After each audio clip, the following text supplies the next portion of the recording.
የስዊዝ ካናል እንደ አውሮፓውያኖቹ አቆጣጠር ህዳር 1869 በኦፊሴል ከተከፈተ ወዲህ የአውሮፓም ሀያላን የተባሉ መንግስታት እንግሊዝ፣ ፈረንሳይ፣ ጣሊያን በአፍሪካ ላይ ያላቸው እይታ እየተለወጠ ሄደ። የነበራቸው ጥቅም ከወትሮ እየበዛ ስለነበረ እርስ በርስ እንዳይጋጩ ስምምነት ተፈራርመዋል። በአንድ በኩል እርስ በርሳቸው ሶስቱ ሀገሮች ብቻ ሲፈራረሙ፣ በሌላ በኩል ሶስቱም ሀገራት በተናጥል ከያዟቸው ሀገሮችና ከጎረቤቶቻቸው ጋር አንዱ ያንዱን እንዳይሰማና እንዳያውቅ የሚያደርግ ውል ነበር የተፈራረሙት። እነዚህ ሀያላን የተባሉ ሀገራት ኢትዮጵያን ሙሉ በሙሉ ለመቆጣጠር ያደረጉት ጥረት የተሳካ ባለመሆኑ እንግሊዝ ሶማሊላንድን፣ ፈረንሳይ ጅቡቲን፣ ጣሊያን ኤርትራንና በናድር ሶማሌን በማታለል ጭምር ተቆጣጥረዋል። ከነዚህ ግዛቶች አንዳንዱ የኢትዮጵያ ጠረፍ የነበሩና የባህር መውጫ በሮችም እንደነበሩ ታሪክ ያስታውሰናል። የኢትዮጵያ ጉልበት በአድዋ ጦርነት ምክንያት የተዳከመ በመሆኑ የጠረፍ ግዛቶችና የባህር በር መውጫ በእነዚህ ሀገሮች እጅ ሲወድቅ ሊሟገትና ሊገዳደራቸው ይቻል አልነበረም። ሶስቱንም ሀገራት በኃይል ለመጋፈጥ የሚታሰብ አልሆነም።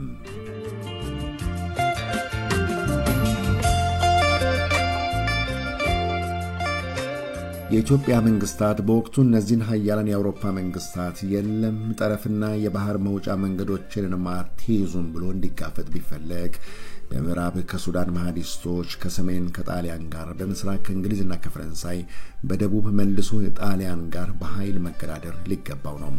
እውነታው ደግሞ አቅም አልነበረም።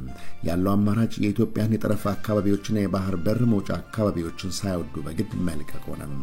በእጅ ያለው ሌላው የኢትዮጵያ ግዛትን መልሶ ጠላት እጅ እንዳይወድቅ ንጉሱ የጦር ኃይላቸውን ሰብሰብ አድርገው አካባቢዎቹን ለጣሊያን፣ ለፈረንሳይና ለእንግሊዝ ለቀቁ። ባህር ድረስ የነበረው የኢትዮጵያ ድንበር ወደ መሃል ተመለሰ። ሌላውን ግዛት ላለማጣት የተደረገው ውሳኔ ኋላ ላይ ዘግይቶ የኢትዮጵያ ንጉሠ ነገሥት መንግስት ህዳር 24 ቀን 1959 ለተባበሩት መንግስታት ድርጅት የኢትዮጵያ ተወካይ የነበሩት ለክቡር ዶክተር ሐዲስ ዓለማየሁ ከኢትዮጵያ የውጭ ጉዳይ ሚኒስትር ዴኤታ ከነበሩት ዶክተር ተስፋዬ ገብረ ጊዜ የተጻፈ ደብዳቤ ላይ በግልጽ ለክርክር እንዳበቃ ደብዳቤው ያመለክታል።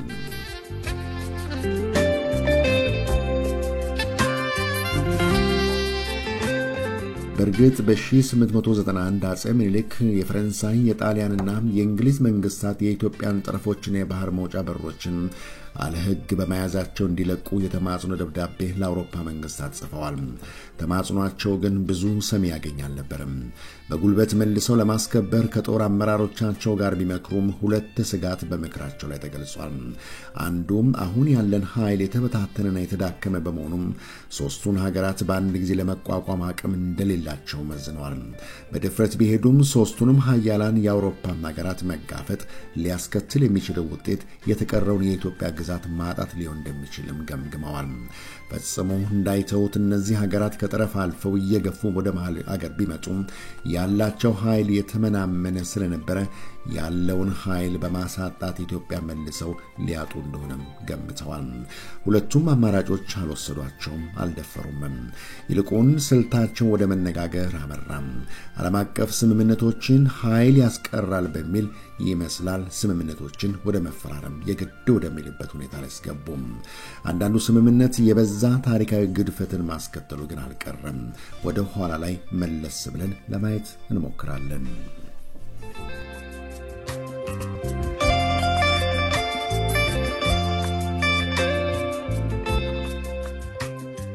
ጥር 22 ቀን 1889 ዓመተ ምህረት ፈረንሳይና ኢትዮጵያ በጅቡቲ ከተማ ስለ ጃንሆይ ርስት በሚል በልዑል ራስ መኮንንና በፈረንሳይ ሶማሌ ገዥም መስዬ ላጋርድ አማካይነት ሐረርጌ ላይ አንድ ውል ይፈራረማሉ። ይህ ውል በጅቡቲ ከተማ ስለ ጃንሆይ ርስት የተስማማንበት ቃል በሚል እንዲህ ተገልጿል።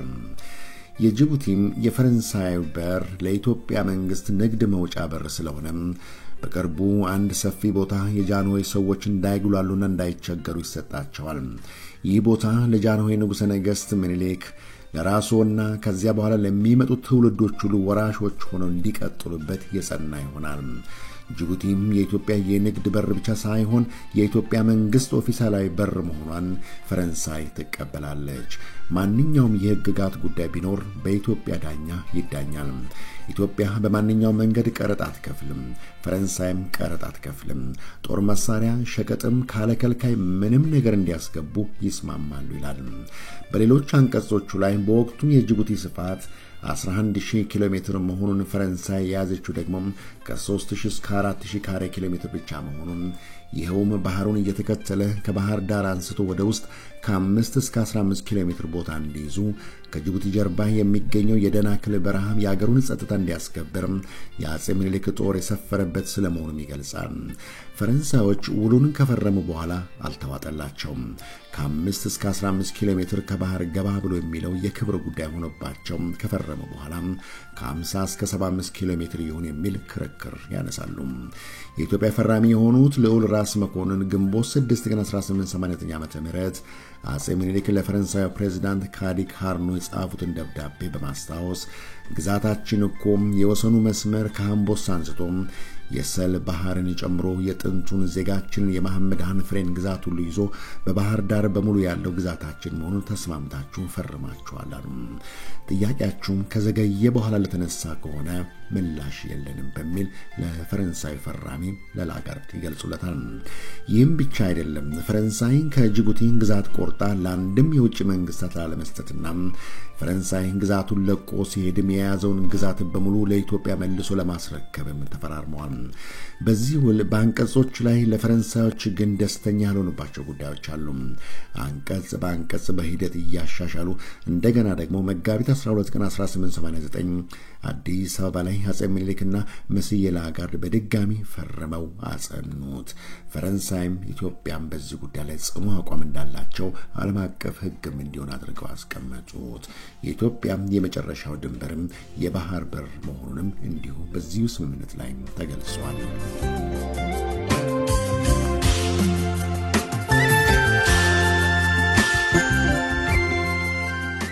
መስከረም 6 ቀን 1959 ዓመተ ምህረት ንጉስ ቀዳማዊ ኃይለ ሥላሴ ለጋዜጠኞች ጅቡቲን አስመልክተው በፈረንሳይኛ መግለጫ ይሰጣሉ።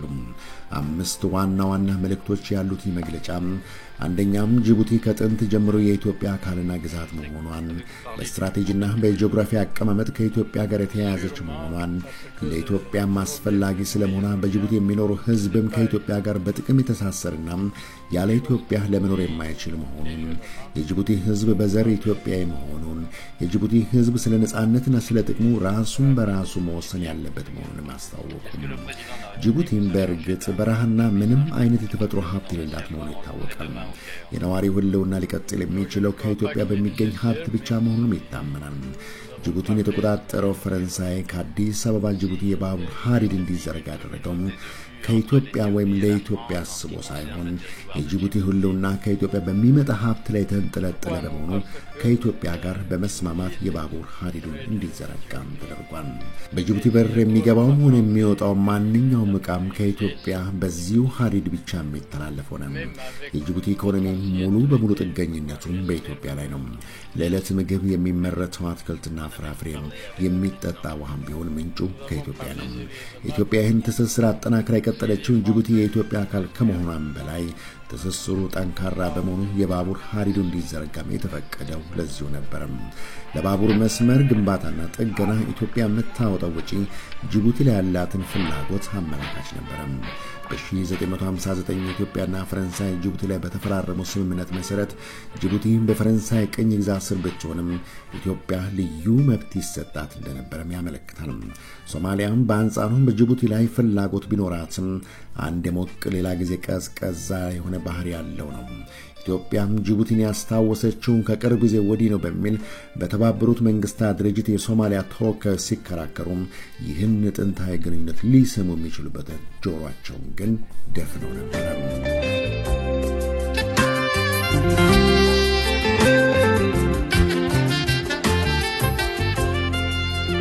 ጅቡቲን በጂኦግራፊ አቀማመጧ የተመለከትን ከሆነ በተፈጥሮ ከኢትዮጵያ ሊነጠል የማይችል አካላዊ ግንኙነት አለው። የጅቡቲ የወሰን ርዝመት 500 ኪሎ ሜትር ሲሆን ከዚህ ውስጥ 400 ኪሎ ሜትር የሚዋሰነው ከኢትዮጵያ ጋር ነው።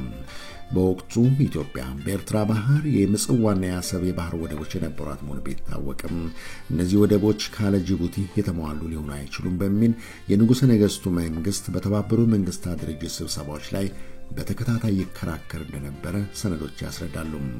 ምክንያቱም ይላል ያገኘነው ሰነድ በሰሜን በኩል በስዊዝ ካናል፣ በደቡብ ምስራቅ በኩል በባብል ኤል መንደብ የተዘጉ በመሆናቸው ስዊዝ ካናልና ባብል መንደብን የሚዘጋ የኢትዮጵያ ጠላት የመጣ ከሆነ ይላል ሰነዱ የኢትዮጵያ ኢኮኖሚና ፖለቲካ ችግር ያጋጥመዋል። ስለዚህ ጅቡቲ ለኢትዮጵያ አይነተኛ ባህር በርና የተፈጥሮ የደም ስር ናት በማለት በ1959 በተባበሩት መንግስታት ድርጅት ላይ በጻፈው ደብዳቤ ላይ ተገልጿል። በ1928 ጣሊያን ኢትዮጵያን በወረረ ጊዜ አሰብና ምጽዋ በመዘጋቱ በገዛ ገንዘብ ጦር መሳሪያ ገዝተን ለማስገባት አልቻልንም። በጅቡቲ ለማስገባት ባለመቻላችን የደረሰብንን አደጋ ማንም ሊዘነጋ አይችልም በሚል ይከራከራል። የፈረንሳዩ ፕሬዝዳንት ጀነራል ደጎልም ስለ ጅቡቲ ሲናገሩ የኢትዮጵያ የተፈጥሮ በር መሆኗን በግልጽ ገልጸውታል። ይህንንም በሰነዶችና በቪዲዮ ማስረጃዎችም ተቀምጧል።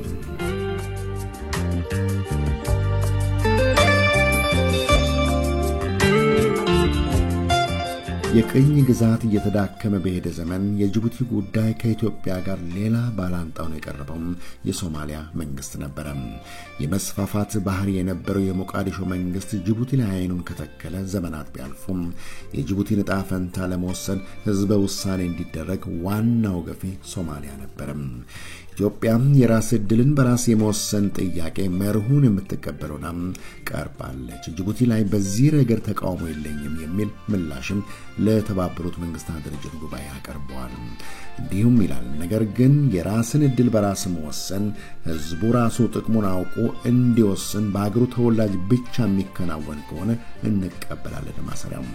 ነገር ግን ያለው እውነታ በመቶ ሺህ የሚቆጠሩ ሶማሊያውያን ጅቡቲ ያስገባው የሞቃዲሾ መንግስት ይህንን አይነት የራስ ዕድል በራስ መወሰን ውሳኔ ሰጥበት የሚለውን አዝማሚያ ግን አንቀበልም በሚል ተከራክሯል። ጉዳዩ በሪፈረንደም እንዲወሰን በእርግጥ ፈረንሳይን ፍላጎት የሌላት በመሆኑ ኢትዮጵያ በወቅቱ ድምጽ ባለመስጠት ከፈረንሳይ ጎን መሰለፏን ሰነዶች ያመለክታሉ። ተከታዩንና የመጨረሻውን ክፍል እንዲሁ ይዘንላችሁ እንቀርባለን። የዛሬውን በዚህ ያበቃን። ስለተከታተላችሁን ከልብ እናመሰግናለን። መልካም ጊዜ።